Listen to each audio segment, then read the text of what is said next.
وہ جینا حیوانوں سے بدتر ہے، اور اگر جینا ہے ایمان کو اپنے ساتھ رکھ کر جینا ہے، خود کو بھی سدھارنا ہے اور دوسروں کو بھی سدھارنا ہے، تو پھر اپنے دل کو زندہ کرنا پڑے گا۔ سب سے بڑی زندگی دل کی زندگی ہے، اور جب دل جوان رہتا ہے، دل زندہ رہتا ہے، تو پھر آپ کے پاس آپ جس پر نظر ڈالیں گے وہ بھی زندہ ہو جاتا ہے۔ زندگی نظر جب زندے پر پڑتی ہے تو وہ اللہ تعالیٰ نے وہ آنکھ میں عجیب تاثیر دے رکھی ہے کہ جب آدمی دیکھتا ہے تو اچانک اس میں قسم کی تبدیلی پیدا ہو جاتی ہے۔ تو وہ تبدیلی اگر آپ پیدا کرنا چاہتے ہیں تو پہلے اپنے دل کو مومن بنانا چاہیے۔ جب ہمارا دل مومن ہو جائے گا تو کام ہوگا، پھر اس کے بعد جب آ کر کھولا جاتا ہے اور رسول اللہ صلی اللہ علیہ وسلم جب عمر فاروق کے دل پر ہاتھ مارتے آپ کے گریبان کو پکڑنے کے لیے اور پوچھتے کہ عمر کس ارادے سے آئے ہو؟ نکلے تو تھے کیا ارادے سے، سب ساری دنیا جانتی ہے اور عمر بھی جانتے ہیں، مگر اللہ تبارک و تعالیٰ نے زبان سے الفاظ نکالے وہ عجیب الفاظ تھے کہ میں ایمان قبول کرنے کے لیے، آپ کے ہاتھ پر بیعت کرنے کے لیے، میں اسلام لانے کے لیے حاضر ہوا ہوں۔ بس چھوڑ دیا۔ ایک طرف عمر کے ارادے کو راستے میں بدلنے والا اللہ تبارک و تعالیٰ، اور یہاں تبدیل کرنے والی ہستی رسول اللہ صلی اللہ علیہ وسلم کی تھی کہ رسول اللہ کا جب ہاتھ پڑتا ہے، یہ ہاتھ رسول کا نہیں تھا، جس نے بدلا اسی کا ہاتھ تھا، جس نے بدلا یہ اسی کا ہاتھ تھا۔ جب بیعت کرتے ہیں تو رسول اللہ صلی اللہ علیہ وسلم کے ہاتھ پر بیعت کرنے والوں کو اللہ نے کہا کہ وہ لوگ جو تیرے ہاتھ پر بیعت کرتے ہیں، اپنے وہ اللہ کے ہاتھ پر بیعت کرتے ہیں، ان کے ہاتھوں پر اللہ کا ہاتھ رہتا ہے۔ اور پوچھتا ہوں عمر فاروق کے سینے پر کس کا ہاتھ تھا؟ اللہ تعالیٰ کا ہاتھ تھا۔ جب اللہ کا ہاتھ پڑ جاتا ہے، اللہ کا ہاتھ پڑ جاتا ہے تو عمر فاروق کے زبان سے الفاظ نکلتے ہیں اسلام قبول کرنے کے لیے آیا۔ تو کیا ہوا تھا؟ آپ تشریف لائے تو کیا ہوا؟ نقشے بدل رہے، یہاں آئے عمر کا فاروق کا وزیر کا نقشہ، اور اب کیا ہو رہا ہے؟ وہ جو سر لینے آیا تھا وہ سر اب رسول کے قدموں میں رکھنے کے لیے آنا ہے۔ کتنی تبدیلی پیدا ہو گئی، صرف دل میں اچھی خاصیت پیدا کی۔ اللہ تعالیٰ کہتا ہے رسول اللہ صلی اللہ علیہ وسلم کو یہ تک میں ایک واقعہ میں آپ کے سامنے بولا ہو جاتا ہے، لوگ کہیں بیدان ہو جائیں، تو پھر ایسے بے شمار واقعات ہیں کہ جہاں رسول اللہ صلی اللہ علیہ وسلم کی ایک نظر پڑتی تھی تو کائنات بدل جاتی تھی، کائنات پوری بدل جاتی تھی، صرف ایک رسول اللہ صلی اللہ علیہ وسلم کی نظر کے پڑھنے سے ہو جاتا تھا۔ بے شمار واقعات ہیں۔ تو اسی طرح حضرت عمر فاروق رضی اللہ عنہ کی اولاد میں سے انہی کے پوتوں میں سے ایک پوتا جس کا نام حضرت میاں شاہ احمد رضی اللہ عنہ عمر فاروق کے بعد سے میں سامنے فرمایا کہ بھائی نعمت فاروقی ہیں، آپ غیر فاروقی، تو جو زور اور جو کنکران ابو دبدبا شان شوکت جلال حضرت عمر فاروق رضی اللہ عنہ کے پاس تھا، اسی کا کچھ حصہ حضرت شاہ احمد رضی اللہ عنہ کو ملا تھا کہ حضرت شاہ احمد رضی اللہ عنہ کو بھی اچھے خاصے گھرانے سے مال و دولت تھی، منصب تھا، جاگیر پیدا ہوئی تھی۔ جب ان کے والد کا انتقال ہو گیا تو بادشاہ نے لوگوں کے درباریوں کے کہنے پر یہ سمجھ کر کہ ابھی کنفرم ہے چاہیے خصوصاً باپ کا منصب دینا چاہیے تھا، باپ کا منصب دینے کے بجائے کم منصب دیا۔ تو شاہ احمد کی خودی نے خودداری نے اس کو پسند نہیں کیا، مجھے بھیک نہیں چاہیے، میرے باپ کا حق چاہیے، دینا ہے تو میرے باپ کا جو 5,000 منصب ہے وہ مجھے دو، اور نہیں دینا ہے تو مجھے بھیک 2,000 منصب میں لینے کے لیے تیار نہیں، مجھے حق دو، میں بھیک کا محتاج نہیں۔ بادشاہ کے آوان انصار نے بادشاہ کو کہا کہ جانے دو، جاتا ہے تو جانے دو، اسے منانے کی سمجھانے کی کوئی ضرورت نہیں ہے۔ یہ شاہ احمد علی خان دیکھ گیا شام کی، جب میں میرا حق دوں گا، مجھے بادشاہ کی طرف سے کچھ دینا نہیں ہے، میرے باپ کا جو حق ہے میں اپنے آپ کو حاصل کروں گا۔ نکل گئے، انتقام کے آگ بھڑک گئی، بدلہ لینے کا جذبہ بیدار ہو گیا،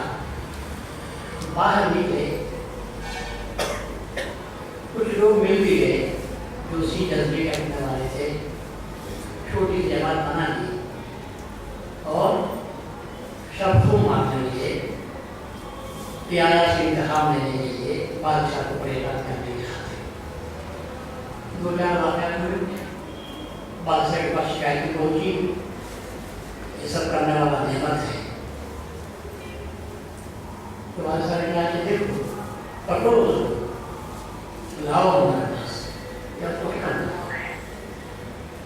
شاہ نعمت فن سپاہی نمائند تھے، وہ اندر رہتے تھے، ان کے والد کے ساتھ رہنے کی وجہ سے سارے پیٹ سے واقف تھے۔ حضرت شاہ نعمت بچنے کے راستے پورے جاتے تھے، وہ ان کو جلد دے کر بادشاہ کے لوگوں کو اور لوگوں کو سپاہیوں کو بھاگ جاتے تھے۔ پھر آگے کا ایک جماعت پوری تیار کر لی، اب وہ جماعت جہاں چاہے بے خبری میں حملے کرتے تھے اور لوٹ مار مچاتے تھے۔ مسلسل ایسی خبریں بادشاہ کے پاس پہنچتی تھی اور یہ کہا جاتا تھا کہ بادشاہ اس کے سپاہی ایک آدمی کو زیر کرنے میں نااہل ثابت ہوئے۔ اس نے کہا کہ اب اپنے دائرے کو خط و غارت گیری کے وسیع کرنا چاہیے۔ ادھر سے تیاریاں زور سے ہوئی تو شاہ نعمت نے بھی اپنے حلقے کو وسیع کیا اور بادشاہ کے خاص مصاحب کے گھر پر حملہ کیا اور اس کے ایک اکلوتے بیٹے کو قتل کر دیا۔ گویا بادشاہ کی دہلیز پر پہنچ کر اعلان کر دیا کہ ہم اب یہاں تک آگے بڑھ گئے ہیں، اب ہو سکتا ہے کہ بادشاہی محل پر بھی ہم حملہ کر جائیں۔ اب تو بادشاہ کے پاؤں کے نیچے سے زمین نکل گئی، اس نے کہا کہ اب تو معاملہ آگے بڑھ گیا ہے۔ تو پھر چاروں طرف سے چوکسی بنتی گئی اور جب شاہ نعمت اس کی طرح ہوتی تھی تو آپ اس مقام کو چھوڑ کر بھاگنے لگے، دوسری جگہ پر جانے کے لیے ساتھ ہی ساتھ ہیں جانے لگے۔ راستے میں اچانک ایک اذان کی آواز آتی ہے۔ لوگوں، میں آپ سے درخواست کرتا ہوں کہ اذان کی آواز کو معمولی مت سمجھو۔ ایک اذان وہ بھی تھی کہ جس نے شاہ نعمت کے دل کو بدل کر رکھ دیا۔ وہ جو گمراہی کا، قتل غارت گری کا پتلا بنا ہوا تھا، وہ جو معاصی کا پیکر بنا ہوا تھا، اچانک دوڑتے دوڑتے پیچھے فوج تعاقب کر رہی ہے،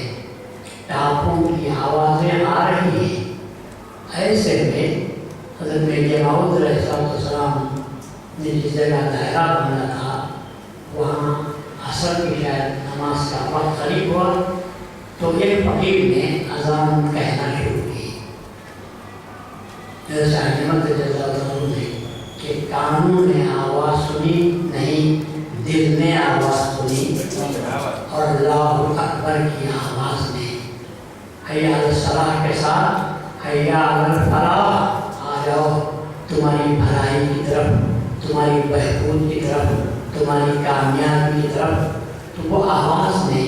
ان کے دل کو چھید کر دیا،